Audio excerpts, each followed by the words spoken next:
Et coucou tout le monde, je suis ravie de vous retrouver aujourd'hui pour la présentation de livres. Ça change, donc pas d'oracle ni de tarot, mais une collection de livres. La collection Les Secrets oubliés d'Alicia, parue aux éditions Bussière, dont l'auteur est Alicia Renoux. Qui est une bioénergéticienne, maître enseignante Reiki et passionnée par la lithothérapie, les rituels, le développement personnel et la spiritualité.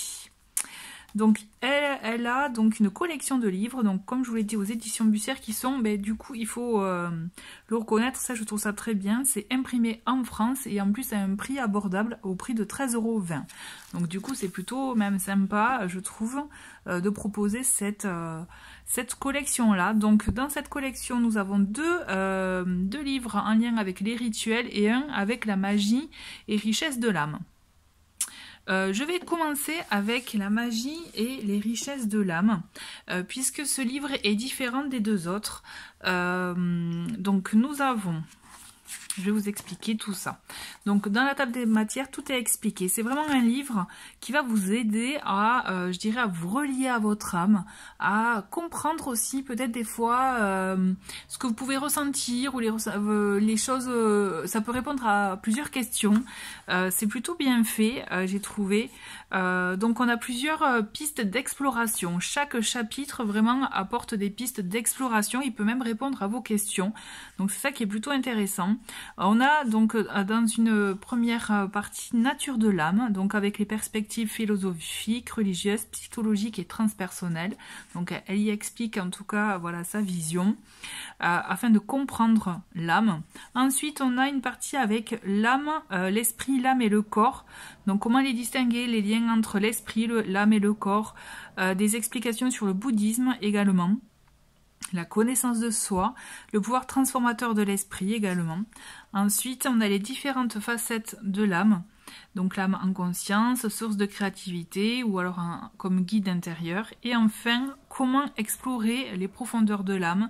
Donc là, ça va être vraiment aussi des techniques, notamment des exercices de méditation, des pistes également à explorer par le biais de l'écriture notamment.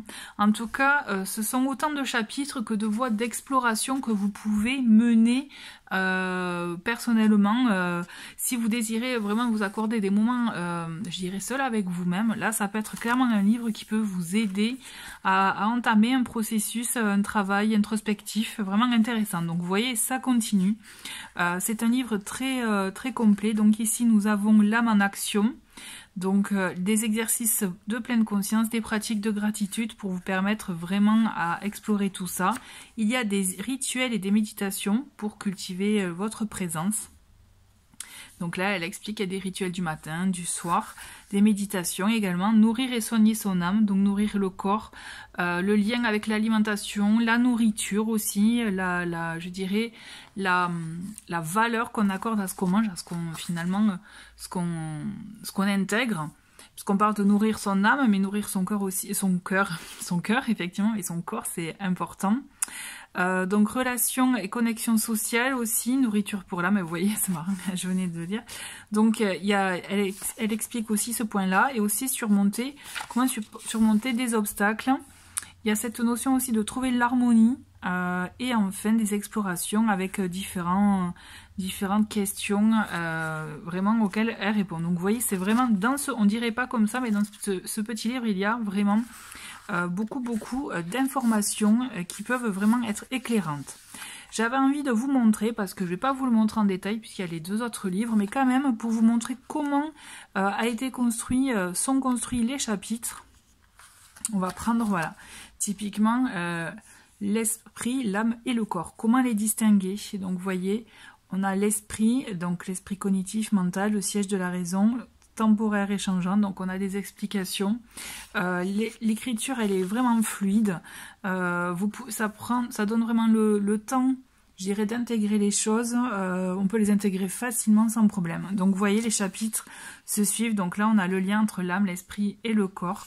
Donc comme vous pouvez le voir, c'est vraiment une lecture qu'on fait au fur et à mesure. Et donc voilà, et aussi ce que je voulais vous montrer, c'était aussi le travail par rapport à l'écriture. Donc elle parle de la pratique de l'écriture, donc elle dit personnelle dans un journal, carnet, donc on peut appeler aussi souvent ça l'écriture intuitive ou tout simplement le journaling. Là vraiment c'est différentes manières d'explorer l'écriture, je dirais, et c'est vrai que personnellement, hein, pour l'avoir déjà vraiment testé, vraiment je ne peux que vous conseiller de vous lancer dans l'écriture, mais ne serait-ce que pour vous, votre carnet personnel. Donc elle vous donne plusieurs pistes, plusieurs questions, des questionnements auxquels vous pouvez tout simplement laisser aller votre esprit, votre âme, pour vous apporter des réponses. Donc elle parle de l'écriture libre, vous voyez, comme le collage journal ou encore des lettres à soi-même. Tout autant d'exercices et de travail qui sont des pistes d'exploration pour vous connecter à la magie et aux richesses de votre âme. Franchement, c'est un petit livre, comme je vous l'ai dit, il est pratique, il est un petit format pratique à emporter partout avec soi, même avec son petit carnet à côté si on veut se prendre des notes. Et vraiment, vraiment je trouve que c'est vraiment un très bon support pour entamer un travail introspectif et un travail en profondeur. Donc voilà, la magie et richesse de l'âme, donc d'Alicia Renaud. Ensuite, nous avons les deux livres sur les rituels, donc rituel pleine lune et rituel d'ancrage. Donc je vous en parle en même temps parce qu'ils sont quand même assez similaires dans la structure, vous allez voir. Donc les rituels pleine lune, nous avons donc au sommaire, comme vous pouvez voir, donc l'influence là de la pleine lune. Comment purifier et recharger les pierres? On a là la partie dis-moi la couleur de ta bougie et je te dirai sa signification énergétique, des informations sur les encens, ses astuces réussites, et ensuite nous avons toute une liste, j'allais dire, de rituels de pleine lune. Donc là on a le rituel de pleine lune simple, rituel de pleine lune pour la manifestation, mais quand on continue, on a par exemple ici le rituel de pleine lune pour l'amour propre et l'acceptation de soi, etc. Donc tout autant de rituels qu'elle vous propose avec des exercices ou des outils. On va voir ça ensemble. Par exemple, donc là je suis tombée sur le rituel de pleine lune pour la guérison et la libération.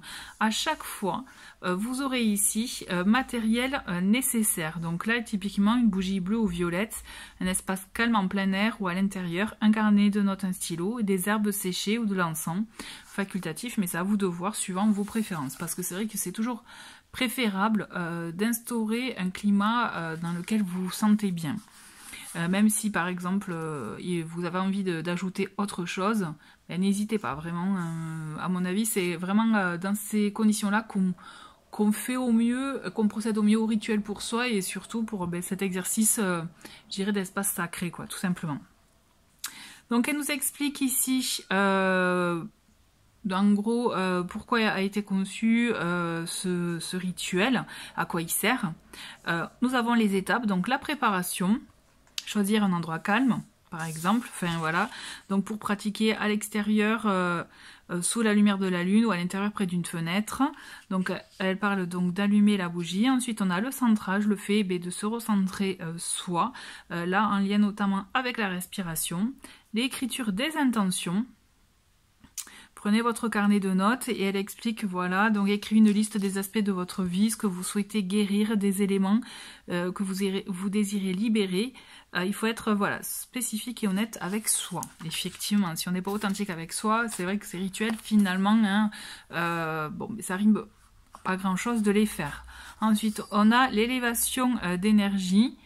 Donc si vous le souhaitez, brûler des herbes séchées ou de l'encens, méditation de guérison. Donc elle a des exercices de méditation. Donc ensuite on a les affirmations de guérison, la gratitude à la lune, clore le rituel, action et le journal, continuez à écrire votre journal. J'ai eu un petit moment de pause parce qu'aussi effectivement à certains endroits, pour avoir lu un peu le livret, il y a d'autres méditations qui sont un peu plus longues. Elle parle de méditation, voilà, de l'amour de soi, fermer les yeux, mais les méditations un peu plus longues, moi vraiment mon conseil, donc je pense que c'est plutôt avec rituel d'ancrage, vraiment mon conseil c'est de s'enregistrer, lire cette méditation pour pouvoir la faire en toute sérénité à l'instant T. Je vais vous expliquer. Donc ici, c'était rituel de pleine lune et là, les rituels d'ancrage. Donc, ils sont un peu, vraiment, comme je vous disais, structurés de la même manière. On a la table des matières où on retrouve là une explication sur l'ancrage, mais aussi la différence entre rituel et méditation guidée. Ensuite, on a toujours pareil, les informations sur les bougies, les encens et leurs propriétés, les bienfaits des huiles essentielles, comment purifier, recharger les pierres. Donc c'est pour ça que je vous disais, il y a un peu, vous voyez, un parallèle avec les rituels de pleine lune. Et ensuite, nous avons les rituels d'ancrage. Donc là, typiquement, ancrage axé sur la stimulation de l'élévation spirituelle, axé sur la paix intérieure ou encore pour retrouver votre harmonie familiale, par exemple. Donc on a vraiment, voilà, un bon nombre d'ancrage, de rituels d'ancrage. Donc on va prendre celui-ci, rituel d'ancrage axé sur la stimulation de l'élévation spirituelle. Donc là pareil, on a le matériel nécessaire pour ce rituel. Elle nous explique, répétez ce rituel régulièrement pour renforcer votre ancrage et nourrir votre élévation spirituelle. Donc les différentes étapes, toujours pareil, comme pour l'autre livre, création de votre refuge, avec un endroit calme et paisible dans lequel on se sent effectivement bien et on sait qu'on ne sera pas dérangé. La respiration consciente, pour entrer, je dirais, en méditation, en tout cas pour se recentrer. La visualisation de la connexion, ici, affirmation spirituelle, la conclusion en douceur et méditation contemplative, complémentaire. Et là, c'est ce que je vous disais, les méditations guidées sur votre élévation spirituelle. Donc là, il y a vous voyez, un long texte, je vous le montre, là et là, où elle explique, voilà, c'est typiquement la méditation guidée. Donc franchement, mon conseil, c'est vraiment s'enregistrer pour lire, en lisant donc cette méditation en entier et pouvoir la suivre, je dirais, de manière sereine. Si vous avez vraiment besoin d'une méditation guidée, c'est-à-dire d'entendre la voix. Ou alors, si ça vous convient, effectivement, vous pouvez tout simplement lire cette méditation, vous en imprégner et la suivre au feeling, je dirais. Mais là, c'est propre à chacun. Mais si vous préférez avoir cette voix qui vous guide, parce que c'est vrai qu'il y a des éléments qu'on peut oublier, qu'on peut sauter, ou bon, voilà, ou si ça vous rassure, avec le téléphone portable, c'est très facile de s'enregistrer et voilà, et de s'écouter. Après, il faut effectivement apprécier sa voix, hein, ça c'est autre chose, mais effectivement, ça peut être une piste, en tout cas, un outil. Voilà, donc tous les rituels sont construits de la même manière, en tout cas de la même structure. C'est juste la thématique qui change et donc forcément les exercices, les affirmations et les méditations guidées en lien avec chacun d'eux. Donc voilà, c'était donc les rituels d'ancrage. Et hop, je remets du coup la magie et richesse de l'âme. Voilà, j'espère que cette présentation vous a plu, vous a aidé, en tout cas vous a intéressé par rapport à ces 3 ouvrages. Vraiment, comme je vous l'ai dit, je trouve que en tout cas le format est génial. Vous voyez, on peut même les prendre les 3 d'un coup, ça prend pas trop de place. Je trouve qu'ils sont vraiment intéressants, enrichissants, surtout si vous avez besoin dans la partie rituelle d'être guidé, ça peut vraiment vous donner des pistes, quitte après à créer vous-même vos propres rituels en prenant les outils voilà, qui vous parlent le plus. Et en ce qui concerne le livre La magie et richesse de l'âme, c'est vrai qu'il y a ce travail intérieur qui est intéressant à faire et qui peut-être du coup peut vous éclairer. Donc du coup ma question c'est, est-ce qu'il y en a un des 3 qui vous intéresse? Voilà. Merci beaucoup en tout cas d'avoir regardé cette vidéo et je vous dis à très vite, au revoir.